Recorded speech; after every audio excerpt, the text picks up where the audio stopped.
আমি বহুদিন যাবৎ ভাবতাম যে আল্লাহ সুবহানাহু ওয়া তাআলা কেন পবিত্র কোরআনে এত বিস্তারিত করে বনী ইসরাইলের ঘটনা বলল, আর দুনিয়ার কোন জাতির ঘটনা এত বিস্তারিত বলেনি। কি আদ, কি সামুদ, কি লুত, এক দুই বাক্যে শেষ করে দিয়েছে। এক দুই বাক্য। আদ, সামুদ, লুত অন্যায় করেছিল, ধ্বংস করে দিয়েছে, এক দুই বাক্যে শেষ। আর ঘটনা বর্ণনা করেছে ডিটেইলস বনী ইসরাইলের কোরআনে। কোরআনের মতো একটা দামি গ্রন্থে যার প্রত্যেকটা বাক্য, প্রত্যেকটা হরফ, প্রত্যেকটা বর্ণ দামি, সেখানে বনী ইসরাইলের ঘটনা দিয়ে পরিপূর্ণ করে রাখা আছে। এটা আগে বুঝতাম না। এখন মুসলমানদের চরিত্র দেখে, ইউরোপ ঘুরে মুসলমানদের অবস্থা দেখে, ফিলিস্তিনে মুসলমানদের উপর অত্যাচার দেখে আমার ব্রেন পরিষ্কার হয়ে গেছে যে আল্লাহ কোরআনে বনী ইসরাইলদের আলোচনা এই জন্যই করেছে যে মুসলমানেরাও একদিন বনী ইসরাইল হয়ে যাবে। স্বভাবে, চাল চরিত্রে, গোলামিতে, দাসত্বে বনী ইসরাইল আর মুসলমানদের মধ্যে কোনো পার্থক্য থাকবে না। যখন এই রেজাল্টে আমি পৌঁছলাম, তখন আল্লাহর নবীর একটা হাদিসও ব্রেনে চলে আসলো, আরে এটা তো আমার আবিষ্কার করার কিছু নাই, আল্লাহর নবী তো নিজেই বলে গেছে। আল্লাহর নবী নিজে হাদিসে বলে গেছে যে তোমরা বনী ইসরাইলদের মতো হবা দুই জুতার পাটের মতো।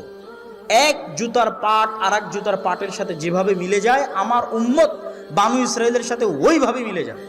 বনী ইসরাইলরা যদি 70 গ্রুপে বিভক্ত হয়ে থাকে, তাহলে আমার উম্মত 70 গ্রুপের চাইতে বেশি ফিরকায় বিভক্ত হবে।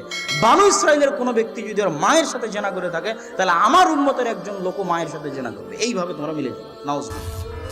এটা আমার নতুন করে বের করার কিছু নাই, কিন্তু এটা আমার বুঝার বাকি ছিল, বাস্তবে দেখার বাকি ছিল। এখন আপনি মুসলমানদের দেখেন, ভারতের মুসলমানদের দেখেন, ইউরোপে যারা মুসলমান গেছে তাদের দেখেন, আপনার বাংলাদেশের হুজুরদেরকে দেখেন, আলেম ওলামাদেরকে দেখেন, কিভাবে একজন আরেকজনকে গালাগালি করতেছে, কিভাবে একজন আরেকজনের বিরুদ্ধে মারামারি করতেছে, কিভাবে একজন আরেকজনের বিরুদ্ধে লেখালেখি করতেছে।